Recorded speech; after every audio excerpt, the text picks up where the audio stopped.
Hey guys, Ash here coming at you today, Raid Shadow Legends. Welcome to the video. Glad to have you all here with me today. Sending some love, some positive vibes your way, especially if you need it out there today. Hey guys, Phatom Shoguns Grove Stage 25 all rare speed farm team is what we have in store today. I want to make this as easily digestible as possible, so I'm going to show you the run really quickly. I'm going to share I have like 7 kind of notes on this team.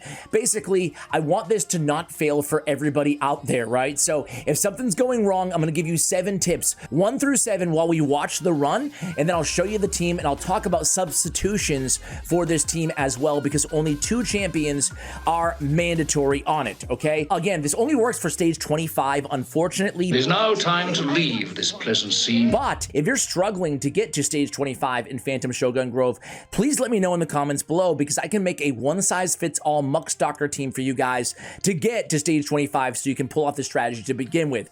So, the fundamental champions, Gnarlhorn and Paragon, they cannot be replaced on this team, okay?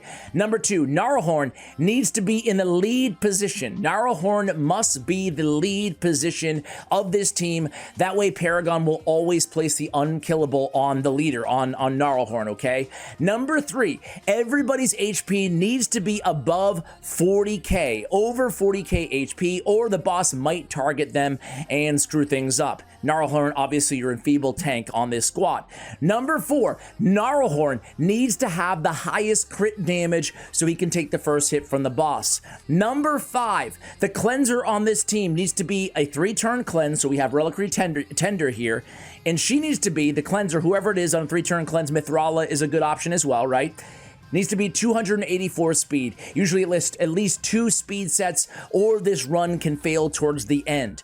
Number 6, Awakening is super important, obviously, for this boss. The higher the Awakening, the better. But as a low threshold, we really need to aim for around 3-star Awakening on each champion that we're using on the team. 3 stars is the goal. Now, somebody might have 4 and the other might have 2, but as an average. Number 7, to optimize this team, we can bring legendaries. Obviously, Ninja will make this a lot faster. Ninja, for one of the Cold Hearts, for example, would be the best option if you're lucky enough to have him. Either way, we can bring Brimstone legendaries. Neither of the Cold Hearts are essential on this team. We're just using them because it's an all-rare team, right? And she can obviously deal a heck of a lot of damage. Sub 2-minute run, there you go. 100% success rate, excuse me. Most importantly, I'm going to show you the team setup. I'm going to show you the stats on all these champions as well. However, it's not very stat intensive as long as you follow all the rules that I just gave you guys.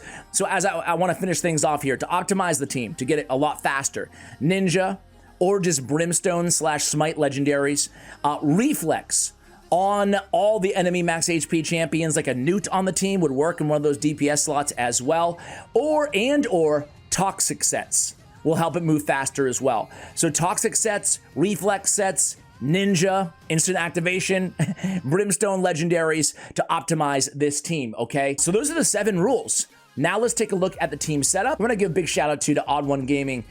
Me and Odd One have been working really closely lately. Actually, I'm gonna probably make a whole video about that. But he shared this team. It's not a new team. It's not my team either. He shared this team months ago, but I figured I should get around to making it. I actually want a big focus of the channel here going into the second half of the year to be more team-based stuff, right? We have an arena team that we just shared, like an insane Gaius and Valkanen combo team, but either free-to-play, non-free-to-play, whatever it may be, I want to do a lot more like original teams, combinations, etc. Either way, Gnarlhorn, A2, A3, shut off, okay? Gear is not super important, but we do have the most crit damage, 271, and the most HP, 70k on Gnarlhorn. On Cold Heart, she's not using Art of Pain. She's always going to prioritize Heartseeker. I just had the gear that I already had on her, okay? HP is going to be important, though. Keep that in mind. Paragon. Damage control. His A2 is going to be the first choice. Make sure you have Gnarlhorn in the lead, okay? Random gear on Paragon. Cold Heart, number 2. Again, over 50k, over 40k HP. 50k is even better, right? And then turning off Heart of Pain, prioritizing Heartseeker. Reliquary Tender. We're going to open with the A1. Whoever you're using as a 3-turn cleanser in this spot, we're going to open with that A1. There's a lot of them in the game. Hopefully you have one of them on your account. I love Reliquary, though. Battle Khazar's another one, right? We're going to go in there. We're going to place a continuous heal on everybody, remove all the buffs. It's going to prioritize the Tender's Watch, but open with the A1. And that's it, 284 speed, as we mentioned, and a little bit of survivability on top of that. So that's it, guys. That's the entire team. Let me go ahead and show you the gear on all these champions. I actually happen to have a lot of these high awakening, and that helps, obviously, but it's not imperative to have as high awakenings as I have on all of my champions here. So Cold Heart, as I said, I just had her in Reflex anyway. I have 2 Cold Hearts clearly on my account. Definitely the best rare to build dupes of, right? Arguably in the game. Reflex set. Go Reflex if you can. I have Gnarlhorn. He's just sitting in a one-piece Slayer. Just random gear. HP percentage, defense percentage on the boots, crit damage obviously on the gauntlets. He's super slow. It doesn't matter. Okay. Paragon, Toxic set. We talked about this. Toxic set will help move things a little bit faster vis-a-vis those poisons. Other than that, just enough HP to survive a little bit. 58k to make sure he's not mess with the targeting, I should say. Reliquary Tender. Again, survivability and the speed. 284 speed. We have 2 speed sets on her. Recommend 2 speed sets on your Reliquary Tender. And then we have Cold Heart number 2. Same deal. You guys can see it again and again. We have 52k on the HP, a little bit of speed, and that's basically it. If we wanted to optimize that damage, we would go ahead and throw, a reflex set on her as well.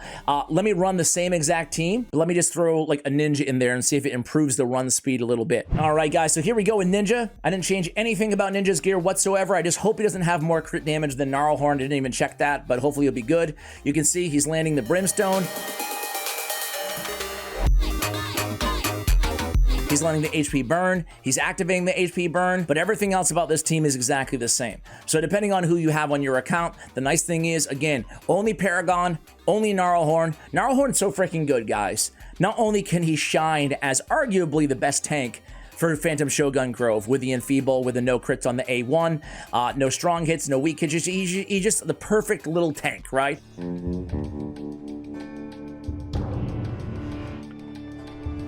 But he's also, is he the only rare with an AoE 3-turn, a 3-turn cooldown provoke on everybody? He's placing a provoke on everybody on a 3-turn cooldown. What a really, really special rare champion. And you can see just adding Ninja to the squad. I mean, check it out, man. Just with the Smite and the Hail Burn, able to take this run down about, what, 45 seconds or so?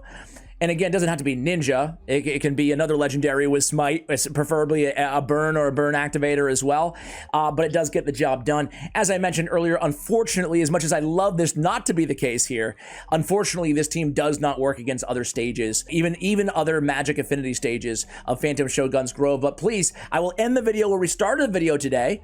Let me know if you're struggling with Phatom Shogun Grove. I do have a couple teams in mind that I can put together, maybe even some all rare teams to progress so you're actually at stage 25 and can implement this strategy on your account. So guys, there it is. That's the video, short one today, but sending some love as we end the video here. Let me know what you think of this team. Have you tried it before in the comments below? Do you run a variation of this team? Let me know. And if you're struggling in another dungeon, let me know that as well. Much love, and as always, take care, guys.